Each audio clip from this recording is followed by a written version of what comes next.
అడవి కనుక జింక కనపడితే సింహం తింటది, ఇవన్నీ ఉన్నాయి, మా సహజం. మరి ఏమండి, ఒక అందమైన అమ్మాయి రోడ్డు మీద వెళ్తూ ఉంటే ఏమంటే ఒక జింకలాగా ఒక లేడీలాగా ఎన్ని క్రూర మృగాలు తింటలేదండి ఈ రోజున. మానవత ఏది? ప్రేమ ఏదండి? కరుణ ఏదండి?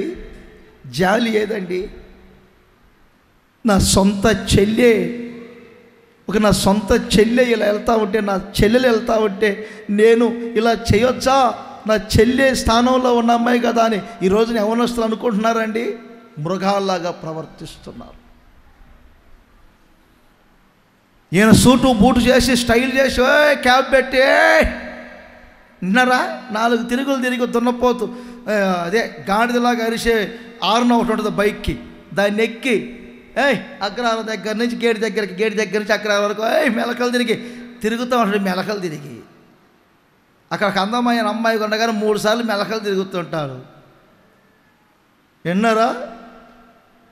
మరి నీ ఇంట్లో ఒక అమ్మాయి ఉంది కదా, ఆడపిల్ల, ఆ పిల్ల చుట్టూ కూడా ఎవడైనా 3 సార్లు తిరిగి మెలకలు తిరుగుతూ ఉంటే నీకెలా ఉంటుంది? రక్తం ఉడికిపోయింది.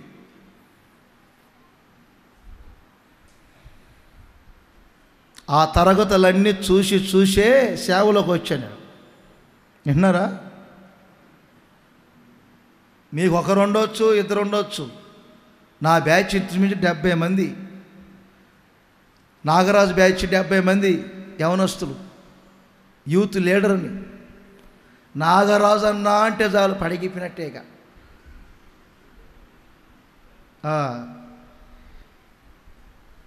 లైఫ్ అంటే అదే అనుకున్నాను. ప్రేమ అనే విలువ నా ప్రభు అయిన యేసుక్రీస్తు సిలువలో దొరికింది నాకు. మమత విలువ నా ప్రభు అయిన యేసుక్రీస్తులో దొరికింది నాకు. ఆమేన్ చెప్పండి గట్టిగా. ప్రేమ విలువ ఏమంటే ఆ ప్రేమలో ఉన్న కరుణ, ఆ ప్రేమలో ఉన్న జాలి, ఆ ప్రేమలో ఉన్న మమత, ఆ ప్రేమలో ఉన్న చక్కని సుగుణాలన్నీ యేసుక్రీస్తు నా కొరకు ప్రాణము పెట్టుట మూలముగా ప్రేమ విలువ నాకు తెలిసింది.